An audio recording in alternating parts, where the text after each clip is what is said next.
Welcome to SimuKill. MotoGP 17 has been out for a few weeks now, so I, like many of you, have had some time to really get my teeth into all aspects of the game. Effectively, tear off the fleshy outside bits and delve into the bone and sinew. So what is it I'm going to discuss in today's video? Well, I have yet to discuss the career and manager career options. Milestone has released their first patch for MotoGP 17, and there is more information about MotoGP 17 and eSports. Plus, a very promising sounding and looking mod has been released. So let's go and take an in-depth look review at MotoGP 17.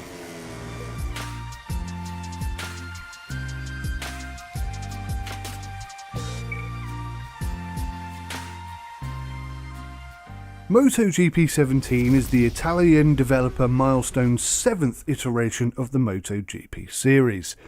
It was released in mainland Europe and Australia on the 15th of June 2017 and is due for release in the US on the 11th of July. MotoGP 17 is available across all major platforms and of course, the PC. Prior to release, Milestone's lead designer, Matteo Pezzotti, reportedly said, "We are working really hard to make MotoGP 17 not just a seasonal update, but an enjoyable game which is full of all the innovations which the fans of the series have asked for over the years.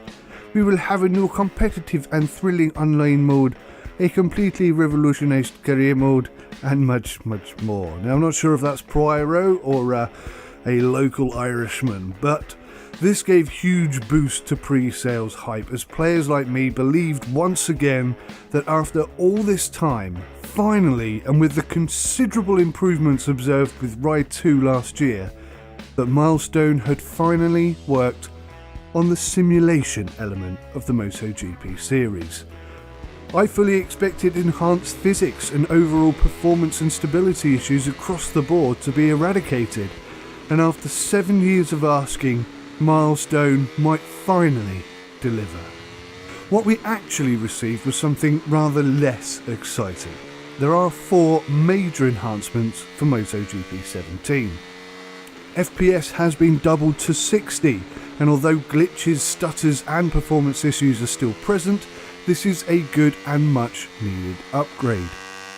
They have improved audio, but it's not spectacular. And there have been track improvements, with track textures that actually do look better. In addition, they have added a manager career mode and updated bike mechanics. Also, if you're a PS4 player, then there is a little something extra just for you.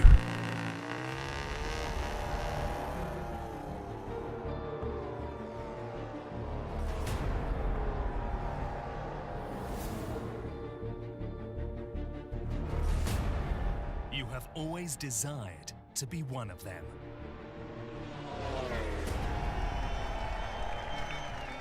Now, you've got your chance.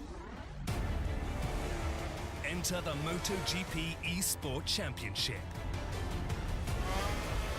Face opponents online from all over the world.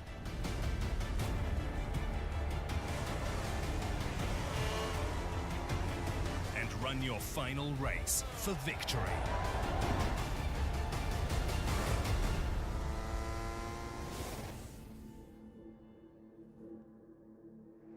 MotoGP 17. The future is in your wrist. So this is clearly the direction in which Milestone and the MotoGP series is heading, and it's not necessarily a bad thing. And it's not just that all other platforms are excluded, but perhaps more importantly, it's that online multiplayer has for years been riddled with issues for just about everyone, and truly is one of the innovations which the fans of the series have been asking for over the years. In my mind, there are 3 groups of players who buy and indeed play MotoGP. There are the younger players, or the total noobs, who like to look at the pretty bikes and enjoys the visuals above all else. They don't really have any concept or aversion to collisions, and little to no interest in improving their personal best lap times. A win is a win is a win is a win.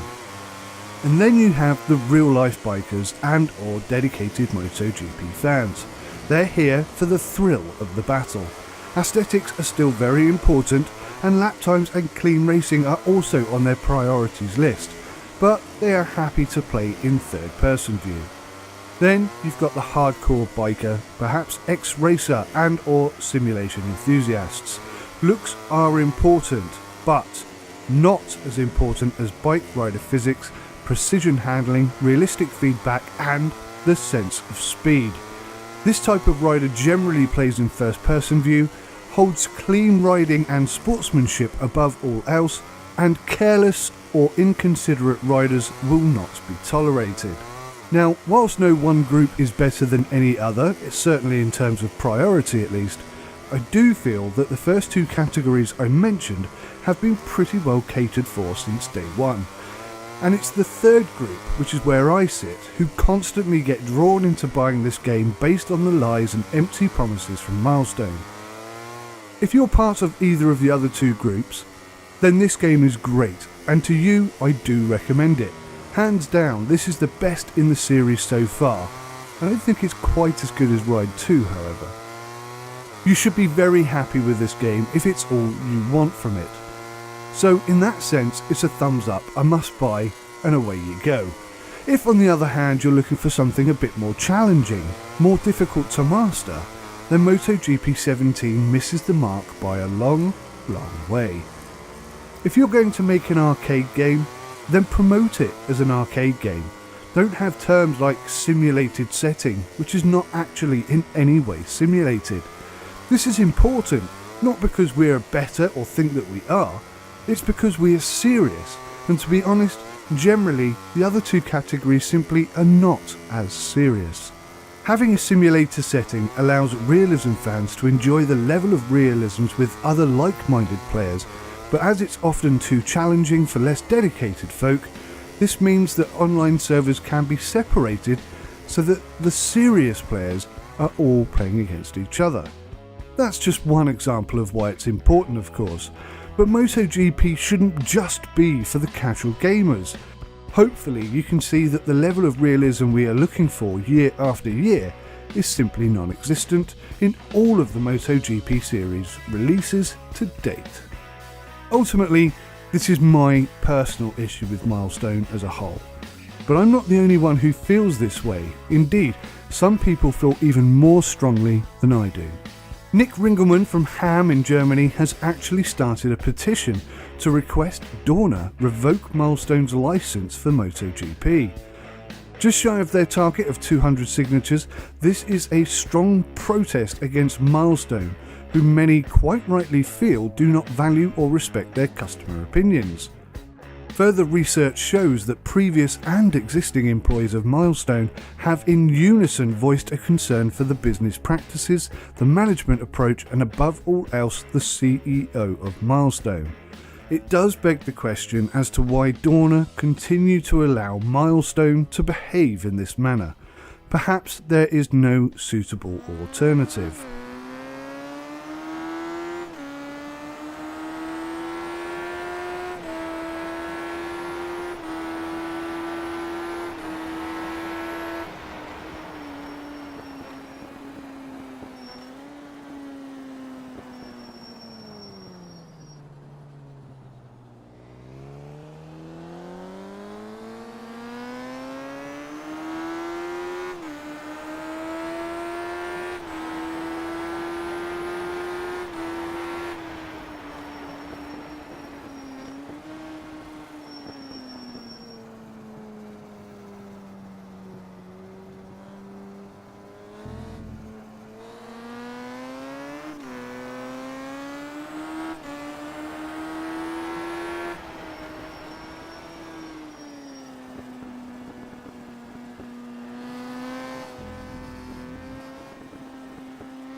Moving swiftly on, there is something about MotoGP 17 that I really like, and it's the Manager Career mode.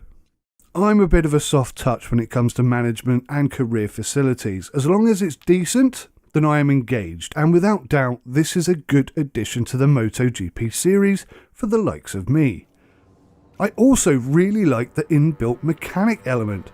This is great for the less techie sorts like me, because although I know my bike doesn't feel right or is too slow on the straights, trying to balance out all the necessary tweaks and changes, then applying them incrementally without losing track of what I just changed or what felt better before is jolly hard work. Thankfully, MotoGP 17 has applied a guided settings option, which is pretty much like talking to your mechanic, and it works really, really well. So well in fact that I used it to set up my bike on GP bikes, and genuinely it worked. There are unfortunately one or two caveats to this feature though.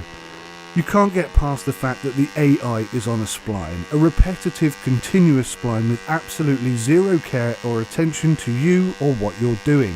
They don't adhere to any MotoGP rules or guidelines about conduct or collisions. Now, I know the saying, if you're not rubbing, you're not racing, but this is positively slamming, and there's no rubbing here at all. The ability to fine-tune your bike clearly is there, but it only really works if you're riding in third-person view. This is primarily down to the boat-like and wholly unrealistic feeling you get when you're in first person. So for those of you who ride like this, you're in luck. There is always going to be an advantage to riding in third-person view, especially in a race environment. But I'm talking about big margins that only exist because the feel and physics in first person is so bad. That being said, you can learn how to ride any game given enough time, but you will have to learn the techniques for the game rather than applying motorcycle techniques which just will not serve you well. On the big MotoGP bikes, the physics totally change. This is not progressive in any way, there is a sudden and violent shift. Good, you might say.